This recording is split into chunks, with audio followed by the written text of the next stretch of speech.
நீங்கள் தவறவிட்ட எபிசோடுகளை இப்பொழுதே காணுங்கள். உங்கள் தந்திவன் யூடியூப் சேனல் மற்றும் தந்திவன் ஆப்பில் முற்றிலும் இலவசமாக.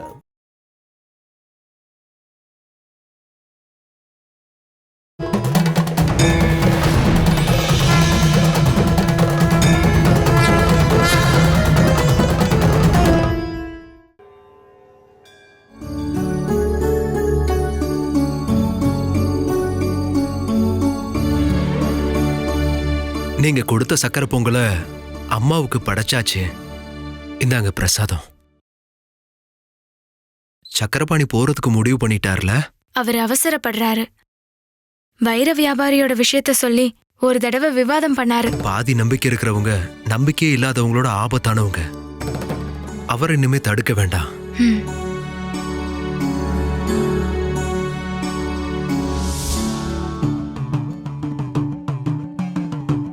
பூசாரி, அதோ வராங்களே, நான் சொன்ன சன்னியாசினி அம்மா அவங்கதான்.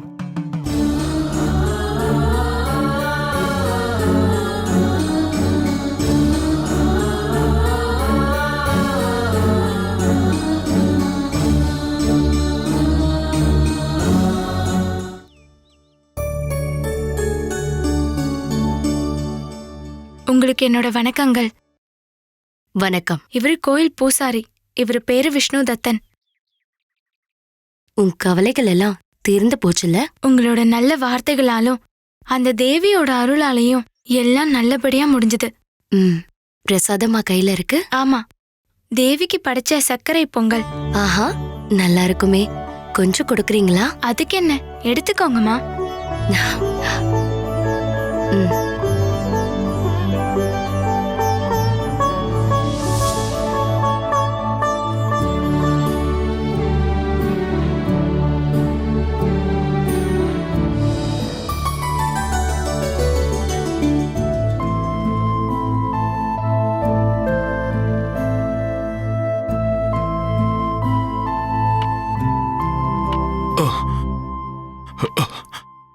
பூசாரி, நாங்க கிளம்புறோம். எப்பவும் கோயில்ல இருந்து கிளம்பும் போது எல்லாருமே சந்தோஷமா தானே போவாங்க. இவங்க பேசுறத கேட்கும் போது ஏதோ கவலையா இருக்கிற மாதிரி எல்லாம் இருக்கு. என்னாச்சு? வலது கால்ல வலியும் நீர் கட்டுமா 3 நாளைக்கு முன்னாடி இங்க வந்தாங்க. இங்க அம்மாக்கு முன்னாடி விரதம் இருந்தாங்க. வலி கொஞ்சமும் குறையல. இவரு திரும்ப போகணும்னு பிடிவாதம் பிடிக்கிறாரு. என்னாச்சு உங்களுக்கு? அந்த காலை கொஞ்சம் காட்டுறீங்களா? அதிசய சக்தி நிறைந்த அம்மா இவங்க.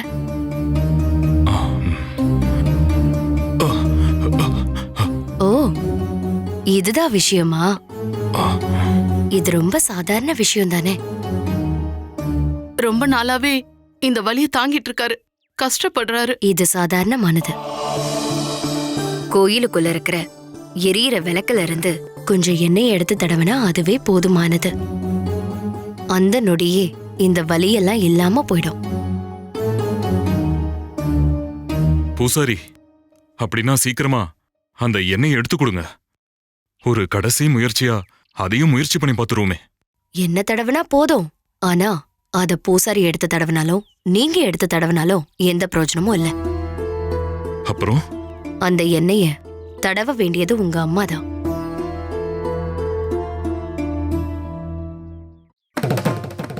உங்க அம்மாவுக்கு இருக்கிற பக்தியால மட்டும்தான் இந்த நோயை குணப்படுத்தவே முடியும்.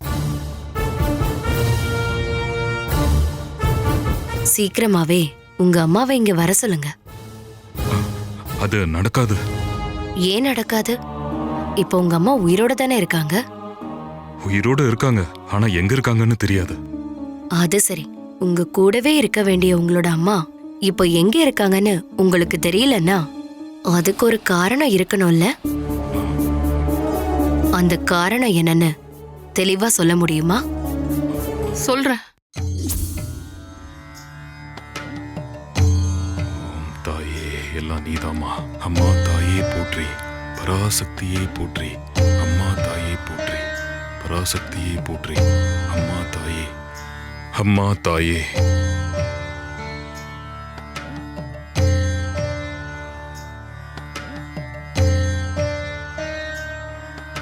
என்ன? ம். சுசீலாவும் அவங்க பொண்ணும் வந்திருக்காங்க. எதுக்கு? நீங்க அவங்க வீட்ல இருந்து அவங்கள அனுப்பிட்டீங்கல்ல, அவங்களுக்கு படுக்கிறதுக்கு கூட இடம் இல்லையா? பாவம் அந்த பொண்ணை வச்சுக்கிட்டு அவங்க எங்க போவாங்க? ம். அவங்க எங்க வேணா போய் தொலைட்டோம். அவங்க இங்க வரக்கூடாதுன்னு நான் தான் முன்னாடியே சொல்லியிருக்கேன்ல. உங்களை பார்த்துட்டு தான் போவேன்னு சொல்றாங்க. நம்ம கிட்ட தான் நிறைய சொத்து இருக்குல்ல. பாவம் அவங்க வீட்டை எதுக்காக நம்ம பறிக்கணும்? அவங்க வீட்டை அவங்களுக்கே கொடுத்துருங்களேன். என்ன சக்கரபாணியை ஆளணுங்கிற எண்ணம் உனக்கு ஏதாவது இருக்கா? பணம் வட்டிக்கு விடுறது புண்ணியம் சேர்க்கறதுக்கு இல்ல.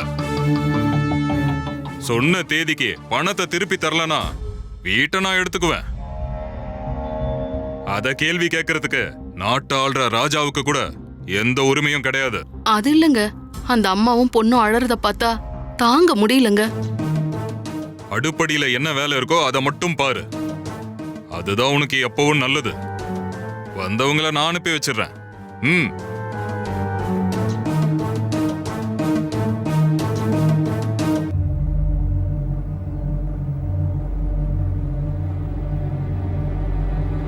ம். என்ன வேணும்? ஐயா கொஞ்சம் கருணை காட்டுங்க. எனக்கு இந்த பொண்ணை கூட்டிட்டு போக வேற இடம் இல்ல. ம். எங்க வீட்டை திரும்ப கொடுக்க நீங்க மனசு வைக்கணும். வழி இல்லைன்னா செத்து தொலைங்க. அப்படி சாகறதுக்கு வழி தெரியலனா நான் சொல்லித்தரேன். அப்படி சொல்லாதீங்க ஐயா. ம். எங்களோட எல்லா சொந்தக்காரங்க வீட்டுக்கும் போனோம். ம். அவங்க யாரும் உதவல. உங்களோட சொந்தக்காரங்க கூட உங்களுக்கு உதவல. அப்புறம் நான் உதவி செஞ்சா கடவுள் கோச்சிக்க மாட்டாரா? ஐயா, இந்த சக்கரபாணி சொந்தமாக்கின எதையும் திருப்பி கொடுத்ததா சரித்திரமே இல்ல. அம்மாவையும் பொண்ணையும் இனி இந்த ஊர் பக்கமே பார்க்க கூடாது. இனிமே நீங்க இந்த பக்கம் வந்தீங்கன்னா உங்களை துரத்துறதுக்கு அடியாட்கள் என்கிட்ட நிறைய பேர் இருக்காங்க. அவங்க கையில மட்டும் நீங்க கிடைச்சா உங்க நிலைமை என்ன ஆகுன்னு நான் சொல்ல வேண்டியதில்ல. அப்புறம் உங்க மானமே போயிடும். வேண்டாம், அப்படி சொல்லாதீங்க. உன்கிட்ட உள்ள போன்னு அப்பவே சொன்னேன். அப்புறம் எதுக்காக இங்க நிக்கிற? இங்க இருந்து போறீங்களா இல்ல கழுத்தை பிடிச்சு வெளியே தள்ளவா?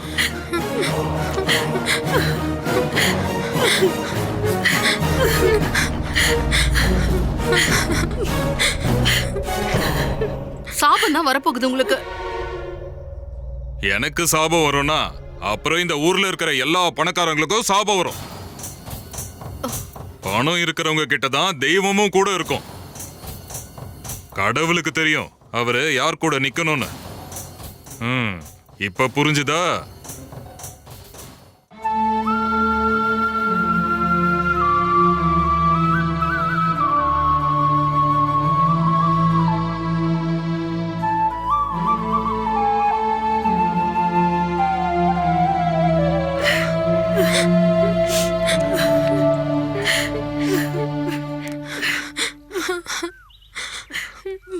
என்னாச்சுமா? எதுக்காக 2 பேரும் அழறீங்க? நாங்க சக்கரபாணி ஐயாவை பார்த்துட்டு வந்துட்டு இருக்கோம்மா. காசு கொடுக்கலங்கிறதுக்காக ஐயா எங்களை வீட்டை விட்டு வெளியே அனுப்பிட்டாரு. நாங்க இப்ப தெருவுல வாழ்ந்துட்டு இருக்கோம். வயசுக்கு வந்த பொண்ணை வச்சுக்கிட்டு எப்படிமா தெருவுல வாழ முடியும்? பயந்து பயந்து ஒவ்வொரு நிமிஷமும் வாழ்ந்துட்டு இருக்கேம்மா. சக்கரபாணி என்ன சொன்னா? இனி இந்த விஷயத்துக்காக போனா கொன்றுவேன்னு சொன்னாரு. அம்மாவும் நானும் சாகறதுக்கான வழியும் சொன்னாரு. அவனோட தவறுகள் நாளுக்கு நாள் அதிகமாகிக்கிட்டே போகுது. இப்படியெல்லாம் செய்யாதேன்னு நான் அவன்கிட்ட கெஞ்சி பார்த்துட்டேன். அவன் மனசு மாறணும்னு தான் நான் தினமும் கோயில்ல போய் வேண்டிக்கிறேன். ஆனா என்ன பிரயோஜனம்? இன்னும் அதிகமாகிக்கிட்டு தான் இருக்கு. நாங்க வரட்டுமா அம்மா? நீங்க கொஞ்ச நேரம் இருங்க. உங்க வீட்டு சாவியை நான் எடுத்துட்டு வந்து தரேன். ஐயோ அம்மா, நீங்களா? அவன் ஏன் புள்ள. அவங்கிட்ட பேசி சம்மதிக்க வைக்கிறேன். நீங்க தைரியமா இருங்க. அழகான பொண்ணு. இவ தெருவுலலாம் அலைய வேண்டியவ இல்ல. வாங்க.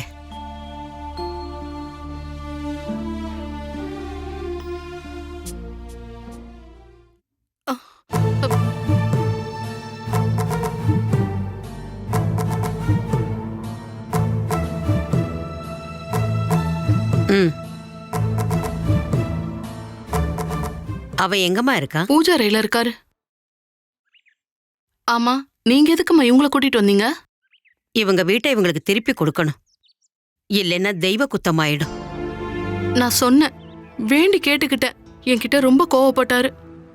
எவ்வளவு கோவப்பட்டாலும் பரவாயில்ல, நான் அவங்கிட்ட பேசிக்கிறேன்.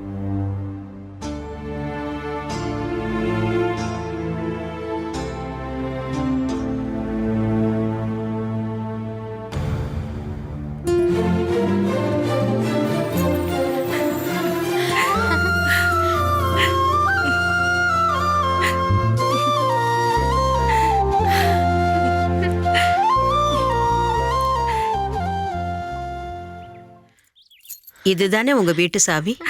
ஆமா. இந்தா வாங்கிக்க. அம்மா,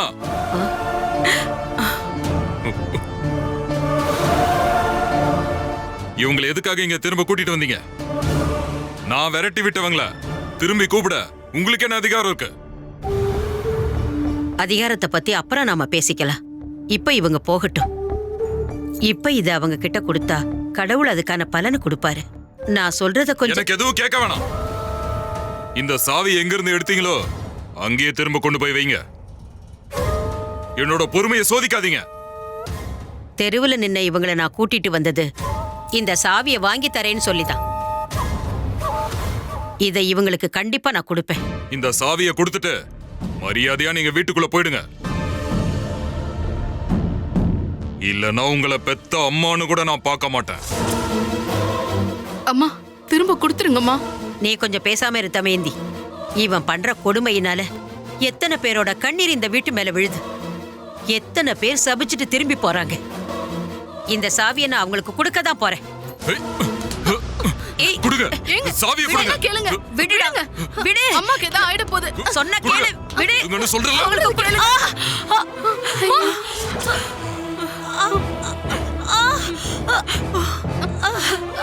அம்மா, என்னாச்சுமா? 10 மாசம் சுமந்து பெத்த இந்த வயித்தை உதச்சிட்டியடா. கடவுளே, இவனை காப்பாத்துங்க. இந்த பாவத்துக்கு அவனை தண்டிச்சிடாதீங்க.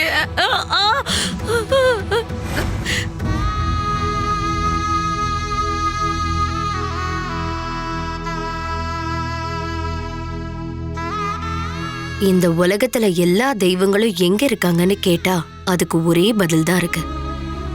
அது உயிர் கொடுத்த அம்மாதான். மனுஷனால கண்ணால பார்க்க முடிஞ்ச கடவுள் அவங்கதான், அம்மா. அந்த அம்மாவோட மடியில அவன் தூங்கலாம், அந்த தேவதை கிட்ட கொஞ்சலாம், விளையாடலாம். அம்மாவோட மகிமைய எவ்ளோ சொன்னாலும் போதாது. உங்களோட அம்மா இந்த கோவிலுக்கு வந்து விளக்குல இருந்து எண்ணெயை எடுத்து உங்க கால்ல தடவனா உங்களுக்கு உடனே வலி தீந்துடும். அம்மாவை கூட்டிக்கிட்டு வர நான் தயாரா இருக்கேன். ஆனா அம்மா இப்போ எங்க இருக்காங்கன்னு எனக்கு தெரியாதே. மகனை நினைச்சு கவலைப்படுற ஒரு அம்மாவை கொஞ்ச நாளைக்கு முன்னாடி நான் பார்த்தேன். ஒரு மலைக்கு மேல. ஆனா ஒரு விஷயத்த நான் அவங்க கிட்ட பார்த்தேன். பெரிய துரோகம் செஞ்ச ஒரு மகனுக்காக அந்த மலை மேல இருக்கிற கோவில்ல உட்காந்து அவங்க மகனுக்காக வேண்டிக்கிட்டு இருந்தாங்க. ஒருவேளை அவங்க உங்க அம்மாவா இருக்கலாம். எங்க பாத்தீங்க? எந்த மலையில பாத்தீங்க? இவரால நடக்க முடியாது. எந்த பெரிய மலையா இருந்தாலும் நான் போய் கூட்டிட்டு வரேம்மா. நீங்க போய் பிரயோஜனம் இல்ல, அவருதான் அம்மாவை கூட்டிட்டு வரணும். அதுவும் தனியா. இதே நிலைமையில மலை ஏறி போகணும். அது நீங்க செஞ்ச தப்புக்கான பிராயச்சித்தத்தை தேடதான். எனக்கு எல்லாம் புரிஞ்சிருச்சு. அம்மாவை நான் கூட்டிக்கிட்டு வரேன். அம்மா நீங்க சொன்ன மாதிரி என்னோட அம்மாவை ஒரு தெய்வத்துக்கு நிகரா நான் பாத்துக்குவேன். மனசார வணங்குவேன். அம்மா, தாயே, எனக்கு எங்க அம்மா எங்க இருக்காங்கன்னு காட்டுங்கம்மா. அவங்க கால்ல விழுந்து மன்னிப்பு கேட்கறதுக்கான வாய்ப்பை எனக்கு நீங்க அருள் புரியணும்மா. அம்மா, தாயே.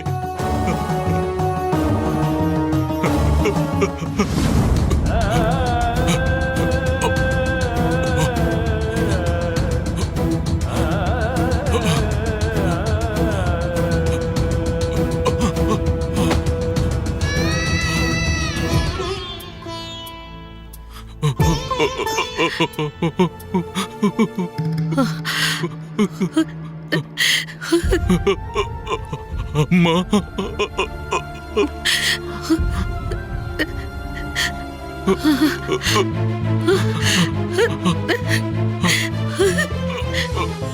என்னப்பா அம்மா. என்னாச்சு உனக்கு? ஐயோ, கால்ல ரத்தம் வருதேப்பா. என்னாச்சுப்பா உனக்கு? என்னாச்சு சொல்லு. காலை ஏன் தரையில ஊனாம இருக்க? உங்களை மிதிச்ச காலுமா? அதுக்கப்புறம் என்னால இந்த காலை ஊனவே முடியல. எல்லா வைத்தியர்களும் கைவிட்டுட்டாங்க. என்னால இனிமே சாகதான் முடியும். இந்த மலைக்கு மேல இருக்கிற இந்த கோயில்ல உட்கார்ந்து வேண்டிக்கிறது உனக்காக தான். நான் தப்பு பண்ணிட்டேம்மா. எல்லாரையும் கஷ்டப்படுத்தினேன். எல்லாரோட நிம்மதியையும் நான் கெடுத்தேன். மனைவியை நான் புரிஞ்சுக்கல, பெத்த அம்மாவையும் நான் புரிஞ்சுக்கல. நீங்க என்ன மன்னிச்சிடுங்கம்மா.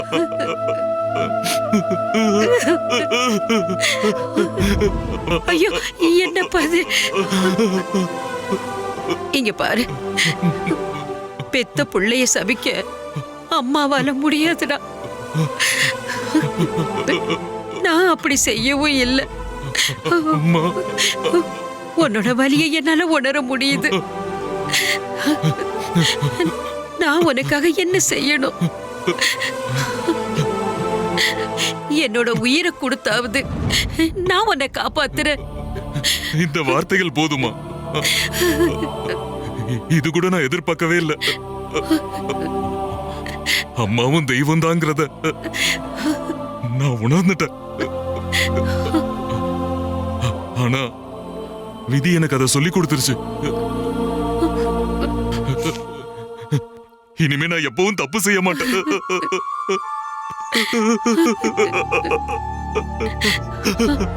அம்மா தான் கடவுள். அம்மா மட்டும்தான் கடவுள். இங்க பாரு, இத நீ எங்க இருந்து உணர ஆரம்பிச்ச?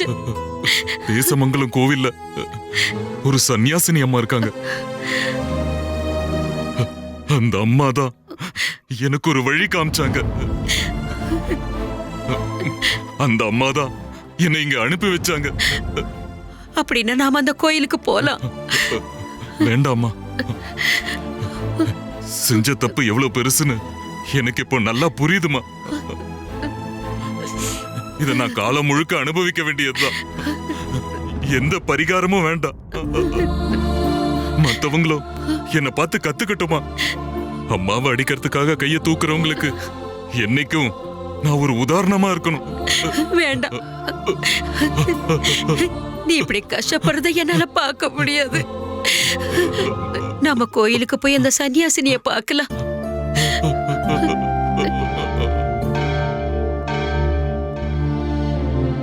தாயே, என் பையன் செஞ்சது எல்லாம் தப்புதான். ஆனா நீங்க கொடுத்த தண்டனையினால அவன் எல்லாத்தையும் உணர்ந்துட்டான். இவ்வளவு நாளும் என் பையன் செஞ்ச தவறை எல்லாம் இனிமே சரி பண்ணிடுவான். அவன் காலை நீங்க தான் குணமாக்கணுமா?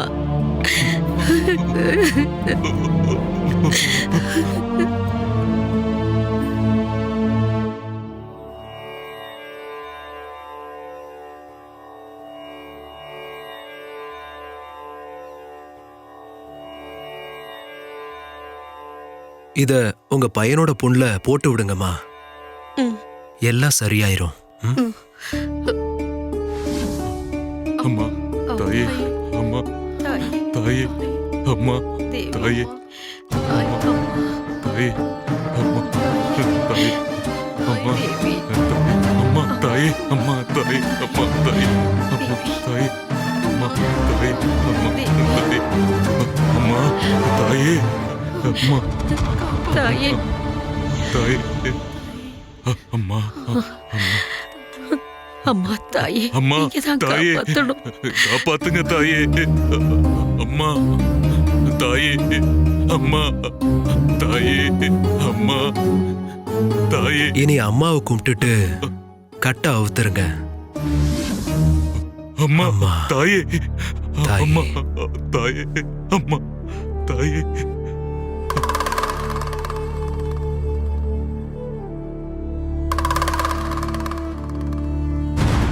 அம்மா தாயே அம்மா.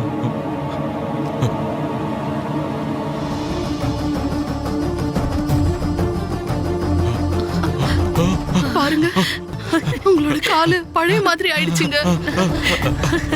ஐயோ அம்மா அம்மா தேவி அம்மா தாயே அம்மா. அம்மா தேவி எல்லாம் சன்னியாசினியம்மா சொன்ன மாதிரியே நடந்திருக்கு. எனக்கு வலிக்கவே இல்லை. அம்மா தேவி அம்மா தாயே அம்மா தேவி அம்மா தாயே தேவி அம்மா.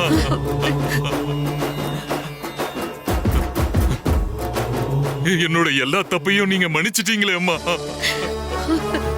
தேவி இனி என் வாழ்க்கை முழுக்க உங்களோட பாதங்கள்ல எனக்கு இடம் கொடுக்கணுமா நீங்க?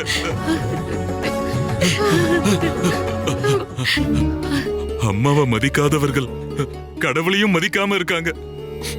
அத புரிஞ்சுக்கிறதுக்கு எனக்கு நேரம் ஆயிடுச்சுமா. எல்லார்கிட்டயும் வாங்கினதை திரும்ப கொடுக்கணும். கஷ்டப்படுத்தினவங்க கிட்ட எல்லாம் மன்னிப்பு கேட்கணும். கையில இருக்கிற காசை வச்சு உதவி பண்ற வரைக்கும் உதவி பண்ணணும்.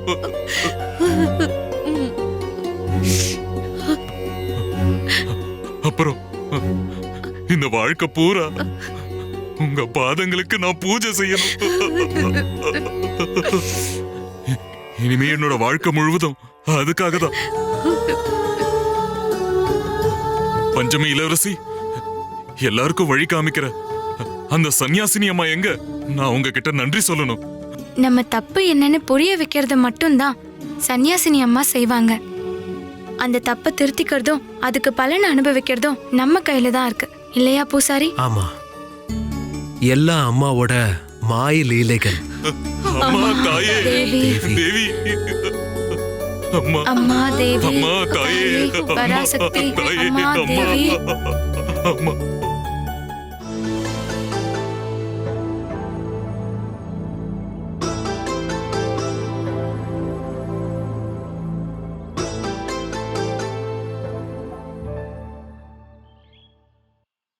கோவில் விஷயத்துல ஏதோ குறைபாடு இருக்கிறதா செய்தி வந்திருக்கு. அது பூசாரிக்கும் குழுவுல இருக்கிறவங்களுக்கும் உள்ள பிரச்சனை. தேவியோட காரியத்தை செய்யறவங்களுக்குள்ள சின்னவங்க பெரியவங்கன்னு பிரச்சனையா? விஷயம் என்னன்னு தெரிஞ்சுக்கிட்டு பரிகாரம் பண்ணீங்களா? அது தேவியோட விஷயங்கிறதுனால நீங்க நேர்ல வருவீங்கன்னு நினைச்சேன். வேண்டாம், அதை கேட்கவோ பார்க்கவோ என்னால முடியாது. என்ன பண்ணணுமோ அதை நீங்களே பண்ணுங்க. உங்களால பிரச்சனை தீர்க்க முடியலன்னா நாட்டோட அதிகாரிய வர சொல்லுங்க, அவங்க பேசிக்கட்டும். நீங்க சொல்றபடியே செய்யறோமா? இன்னைக்கு வேலைக்கு வந்தவங்க எத்தனை பேரு? 60 பேர்கிட்ட இருப்பாங்கம்மா. கணக்கெல்லாம் சரியில்லைன்னு ஜனங்க என்கிட்ட சொன்னாங்க. அதுல ஒரு தப்பு நடந்துருச்சுமா. தப்பு பண்றவங்க இந்த வேலைக்கு தகுதி இல்ல, அது தெரியாத உங்களுக்கு? அது தெரியுமா, நான் வருஷக்கணக்கா இங்க கேசவா, இத்தனை வருஷமா நீ வேலை பார்த்தங்கிற கணக்கெல்லாம் என்கிட்ட சொல்ல வேண்டாம். இத்தனை வருஷமா நீ வேலை பார்த்தாலும் உன் திறமை தெரியணும். நீ போகலாம்.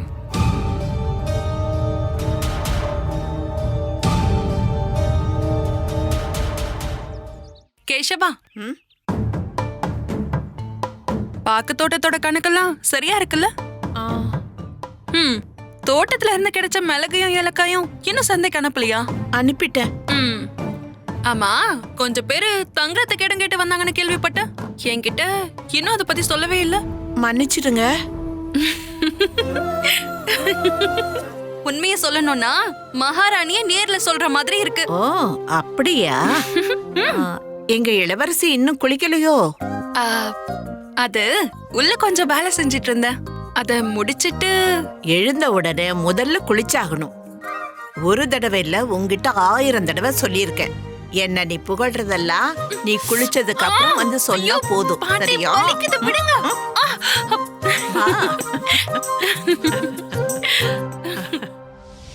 ஐயோ விடுங்க பாட்டி, ரொம்ப வலிக்குது பாட்டி, விடுங்க. ஐயோ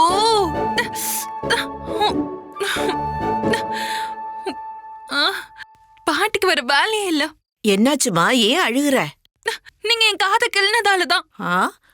தூங்கிக்கிட்டு இருக்க நானா அப்படி பண்ண?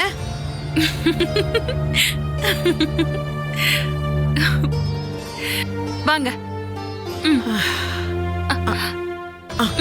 பாத்து. இன்னைக்கு என்ன கனவு கண்ட சொல்லு. அதுவா சொன்னா என்ன பைத்தியம்னு நினைக்க மாட்டீங்கல்ல?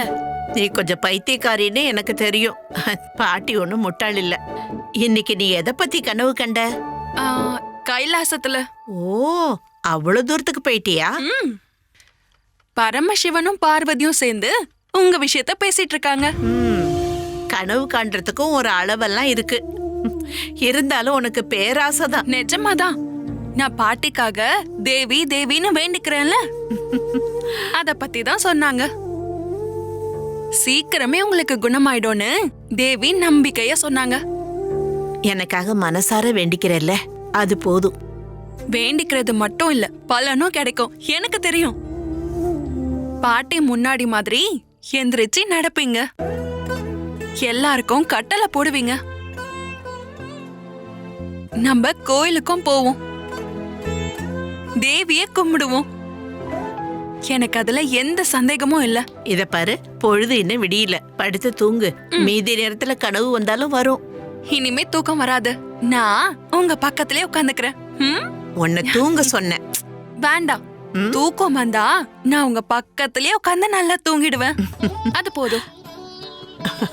படுக்கையிலிருந்து எழுந்து நடக்கணும்னு எனக்கு ஆசை இருக்கு, வேற எதுக்காகவும் இல்ல. உன் சுறுசுறுப்பை பார்க்கும்போது உன் கைய பிடிச்சு நடக்கணுங்கிற ஆசைதான். எல்லாம் நடக்கும் பாட்டி, நம்ம ஆசைய தேவி கண்டிப்பா நிறைவேற்றுவாங்க. சரி, அப்படியே நடக்கட்டும்.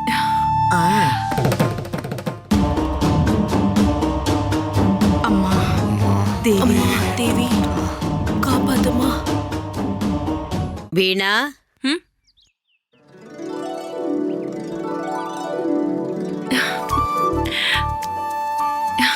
ஜானகி பாட்டி, என்ன விசேஷம்? விசேஷம் இருக்கு. உன் பாட்டி என்ன பண்றாங்க? பாட்டி உள்ள இருக்காங்க. அப்புறம் பாட்டி நீங்க தேசமங்கலத்தம்மாவை பார்க்க போனதெல்லாம் சொன்னாங்க. அதிசயங்கள் ஏதாவது கண் முன்னாடி பாத்தீங்களா? எல்லாத்தையும் விவரமா சொல்றேன், போதுமா? போதும் போதும், வாங்க.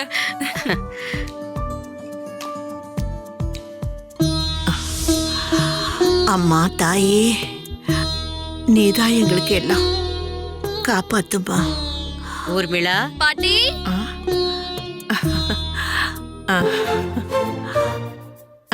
வா ஜானகி, நல்லா இருக்கேல்ல? விசேஷம் ஏதாவது? அதெல்லாம் ஒண்ணும் இல்ல. தேசமங்கலத்து அம்மா கோயிலுக்கு போய் ஏதாவது அதிசயம் பாத்தீங்களான்னு இவ என்கிட்ட கேட்டா. எதுக்கு வேற அதிசயங்களை பார்க்கணும், அத நானே அனுபவிச்சிருக்கேன். சக்கரபாணி இப்போ பழைய மாதிரி இல்ல. கொடுக்காத வீட்டு பத்திரத்தையெல்லாம் திருப்பி கொடுத்துட்டான். பணத்து மேல இப்ப அவனுக்கு ஆசையே இல்ல. எப்ப பார்த்தாலும் என்ன சுத்தி சுத்தியே வந்துகிட்டு இருக்கான். பரவாயில்ல, கொஞ்ச காலம் புத்தி இல்லாம ஏதோ பண்ணி இருந்தாலும் தேவி அவனுக்கு எல்லாம் புரிய வச்சுட்டாங்களே. உனக்கு நல்லா ஆகணும்னு நான் எல்லா பூஜையும் பண்ணியிருக்கேன். அம்மாவோட சக்தி அதிசயம்தான். ஜனங்க கூட்டத்தை பார்க்கணுமே, நீ ஆச்சரியப்படுவ. நாங்களும் போவோம் தேசமங்கலத்துக்கு. ஆனா பாட்டியை இப்படி கூட்டிட்டு போக மாட்டேன். தேசமங்கலத்தம்மா பாட்டியோட நோயை குணப்படுத்தட்டும், அதுக்கப்புறம் நாங்க 2 பேரும் கைய பிடிச்சு நடந்து போவோம். என்ன பாட்டி?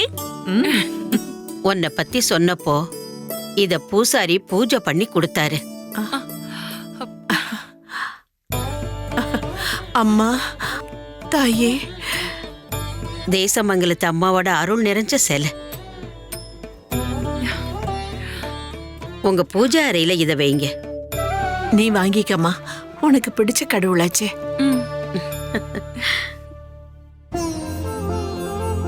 எவ்வளவு அழகா இருக்காங்க. நான் கனவுல பாக்குற மாதிரியே இருக்காங்க. இவ எப்படி எல்லாம் கனவு கண்டான்னு உனக்கு தெரியுமா ஜானகி? அந்த கைலாசத்துக்கே போயிட்டு திரும்பி வரா. பக்தி நிறைஞ்சவங்கன்னா அப்படிதான். நான் இதை கொண்டு போய் பூஜா அறையில வைக்கிறேன். உங்களுக்கு குடிக்க ஏதாவது எடுத்துட்டு வரேன். அவசரம் இல்ல, நீ போயிட்டு வா. அவளுக்கு இன்னைக்கு பிறந்த நாள். இதை விட பெரிய பரிசு அவளுக்கு வேற எதுவும் இல்ல. உன் பிள்ளைங்களை எல்லாம் காணமே. நான் இப்படி நடக்க முடியாம போனதுல இருந்து அவங்க கவலையாவே இருக்காங்க. காலையிலேயே அவங்க 2 பேரும் பொண்டாட்டிகளை கூப்பிட்டுட்டு வெளியில கிளம்பிடுவாங்க. இன்னைக்கு ஒரு கோவில்னா நாளைக்கு வேறொரு கோவில். எல்லா கோயிலுக்கும் போய் வேண்டிக்கிட்டு என் பிள்ளைங்க ரொம்ப கஷ்டப்படுறாங்க. அப்படிப்பட்ட பிள்ளைங்க கிடைக்கிறது புண்ணியம் தானே.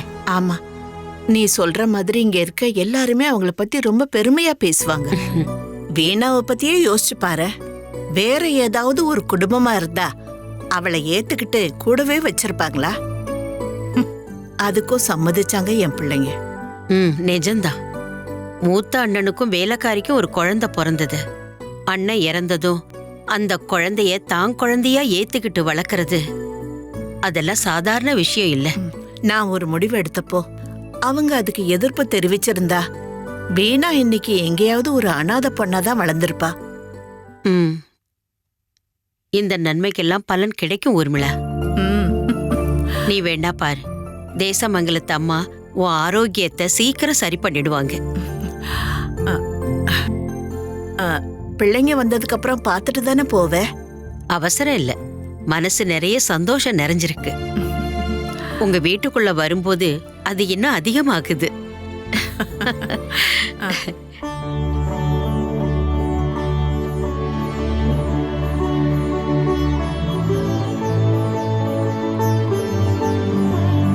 எல்லா வேண்டுதலையும் பண்ணிட்டீங்களா ஐயரே? எல்லாத்தையும் முடிச்சிட்டேன். அம்மாவுக்கு இப்போ எப்படி இருக்கு? பழைய மாதிரி தான், நடக்க முடியாது. எல்லாம் சரியாயிடும். எங்களுக்கு கடவுள்கிட்ட கேட்கறதுக்கு அது ஒண்ணுதான் இருக்கு. சீக்கிரமா அம்மாவை கூட்டிக்கிட்டு இந்த கோயிலுக்கு வர பார்க்கணும். அம்மா படுக்கையில இருந்தாலும் அம்மாவோட மனசு இங்கதான் இருக்கும். தெரியும். ஊர்மிளா அம்மா அதிகாலையில இங்க கோயிலுக்கு வரும்போது இங்க இருக்கிறவங்களுக்கும் அது சந்தோஷமா தான் இருந்தது. நீங்க சொன்ன மாதிரி விசேஷமான பூஜை எல்லாம் செய்யணும். அம்மா இன்னும் நிறைய வருஷம் சந்தோஷமா வாழறத நாங்க பார்க்கணும். நிச்சயம் நடக்கும். அம்மா தேவி காப்பாத்துமா.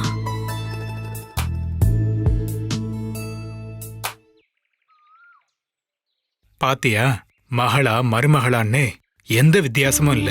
அம்மாவுக்காக வேண்டிக்கிட்டே இருக்காங்க. அத பத்தி தான் இந்த ஊரே பேசுது.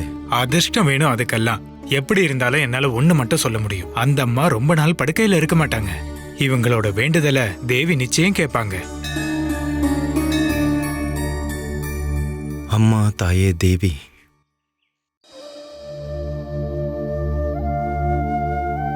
நாம ஏன் உயிரோட இருக்கணும்னு நான் பல நாள் நினைச்சுக்கிட்டு இருந்தேன் ஊர்மிளா.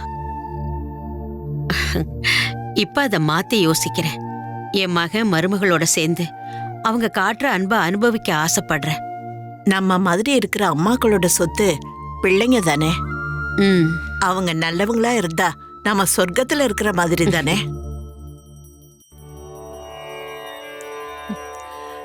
நீயே பாரு, இப்ப தேசமங்கலத்து அம்மாவை தான் அவ பூஜை பண்ணிக்கிட்டு இருப்பா. நான் போய் பார்த்துட்டு வரேன். அம்மா தாயே. सर्वव्याधि प्रशमने सर्वमृत्युनिवारिणे सर्वमन्त्रस्वरूपे श्री भद्रकाळि नमोस्तुते. அம்மா, வீணாவோட பிறந்த நாளுன்றதால கோவில்ல இருக்க எல்லா பூஜையும் நாம தான் செஞ்சோம். சரிதானே? ஆமா, இவளுக்கு பிறந்த நாள் பரிசு இந்த பிரசாதம் மட்டும்தானா? எனக்கு அப்படி எந்த பரிசும் வேண்டாம் பாட்டி. அப்படியெல்லாம் சொல்லக்கூடாது. இந்தா இத கொடு. அந்த கையை கொஞ்சம் காட்டு.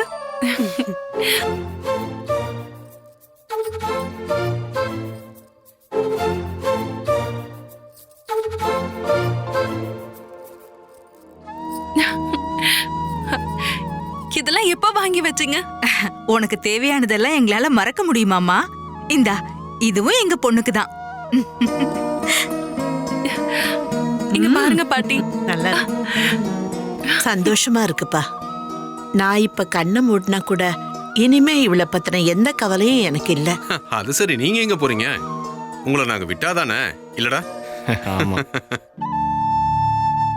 சொத்துக்கள் எல்லாம் பாகம் பிரிச்சு உங்களுக்கு கொடுக்கணும்னு நான் நினைச்சது ரொம்ப நாளாயிடுச்சு. அம்மா, சொத்தெல்லாம் பங்கு போட வேண்டாம். அது உங்ககிட்டயே இருக்கிறது தான் எங்க எல்லாருக்கும் சந்தோஷம். அதுதான் சரி. அம்மா இன்னும் எங்க கூட ரொம்ப வருஷத்துக்கு இருக்க போறீங்க. இன்னைக்கு பூசாரி அப்படி ஒரு நம்பிக்கையும் கொடுத்திருக்காரு.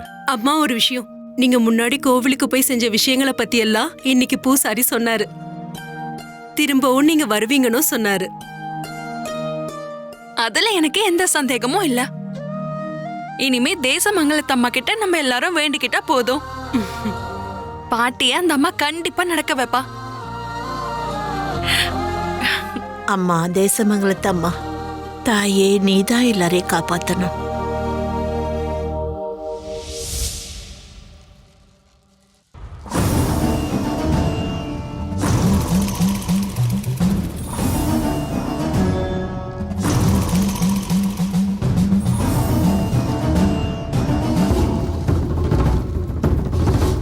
புதுசா ஒரு தெய்வத்தோட நிழல் இங்கே தெரியுதே, என்ன அது? ஆமா ஜோஷியரே, நேத்து அம்மாவோட ஒரு தோழி வந்திருந்தாங்க. அவங்க தேசமங்கலத்து அம்மன் சிலைய அம்மா கிட்ட கொண்டு வந்து கொடுத்தாங்க. அது இப்போ பூஜாரையில தான் இருக்கு. அது தடங்கல் மாதிரி தெரியுதே. தேசமங்கலத்து அம்மாவுடைய சக்தி அபாரமானது. நாங்க என்ன பண்ணணும்னு நீங்க சொன்னா போதும். இன்னைக்கு ராத்திரியே அந்த சிலைய பூஜை அறையிலேருந்து எடுத்து மாத்தணும். இனிமே எங்கேயுமே வைக்க முடியாத இடத்துல அதை தூரமா எங்கேயாவது கொண்டு போய் போட்டுறணும். செய்யறோம். வேற என்ன பண்ணணும்? நான் கொடுத்த பொடியை அம்மாவுக்கு சரியா கொடுக்குறீங்கல்ல? கொடுக்குறோம் ஐயா. நானும் அக்காவும் அத பாதி பாதி கையில வச்சிருக்கோம். அது எதுக்காக அப்படி? இல்ல, ஒருத்தர் மறந்துட்டாலும் இன்னொருத்தருக்கு ஞாபகம் இருக்கும் இல்லையா, அதனால அம்மாக்கு மறக்காம கொடுத்துடுறோம்.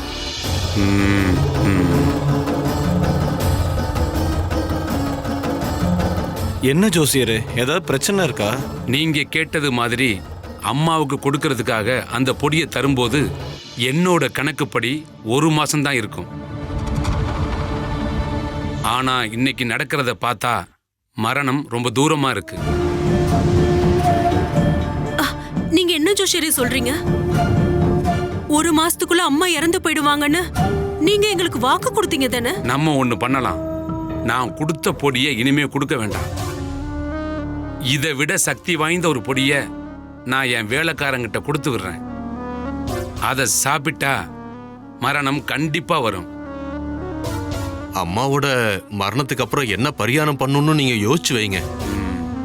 ஜோசியரே, எங்களுக்கு கெடுதல் வரக்கூடாது. அம்மா வாழ்க்கையில எல்லா சந்தோஷங்களையும் அனுபவிச்சிட்டாங்க. அம்மாவுக்கு மரணம் ஒரு புண்ணியம் மாதிரி தான். அம்மா இறந்து போய் வீணாவை வீட்டை விட்டு அனுப்பிட்டோம்னா அப்புறம் நிம்மதியா நாங்க எல்லா சொத்தையும் சந்தோஷமா அனுபவிக்கலாம். ஆகட்டும்.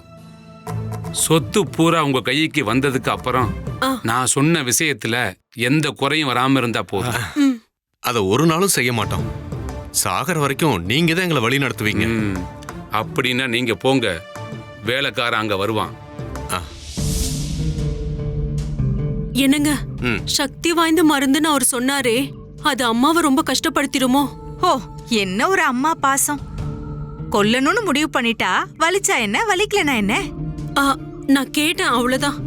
உங்க 3 பேருக்கு இருக்கிற அளவுக்கு தைரியம் எனக்கு ஒண்ணும் இல்ல. ஆமா ஆமா, உனக்கு ஞாபகம் இருக்கா?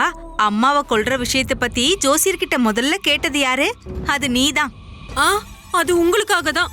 ஐயோ, கொஞ்சம் நிறுத்துறீங்களா 2 பேரும்? பேசுறதுக்கு வேற எதுவுமே கிடைக்கலையா? விஷயம் இது வரைக்கும் வந்துருச்சு. இனிமே ஜோசியர் சொல்றதை கேட்டா மட்டும் போதும். அம்மாவுக்கு இந்த நிலைமை வந்திருக்காது. வேலைக்காரியோட பொண்ணை ஏத்துக்க வேண்டான்னு சொந்தக்காரங்க சொன்னாங்கல்ல, நம்ம கிட்ட நேரடியா சொல்லல, அவ்வளவுதான். சொந்தக்காரங்க பாதி பேர்கிட்ட அம்மா சொல்லிட்டாங்க, சொத்துல சரி பாதி அவளுக்கு தான். அவளோட அம்மா தப்பு பண்ணதுக்கு நம்ம சொத்து எடுத்து நீட்டணுமா? இதையெல்லாம் கூட பொறுத்துக்கலாம். ஆனா அவ சித்தப்பா சித்தப்பான்னு உரிமையோட கூப்பிடுறது இருக்குல்ல, அதை சகிச்சிக்கவே முடியல. நம்ம அண்ணன் இப்படி ஒரு தப்ப பண்ணாம இருந்திருந்தா அவன் நம்ம கிட்ட வர்றதுக்கு நம்ம ஒத்துட்டு இருப்போமா? இன்னும் 1 மாசம் அம்மாவோட ஆயுளுக்கு ஜோசியர் கொடுத்துருக்கிற நாள் அவ்வளோதான். ஒன்று நான் நல்லா முடிவு பண்ணி வச்சிருக்கேன். அம்மாவோட சடங்கு முடியுது வரை நான் காத்திருக்க மாட்டேன். அதுக்கு முன்னாடியே நான் அவளை வீட்டை விட்டு அனுப்பிடுவேன்.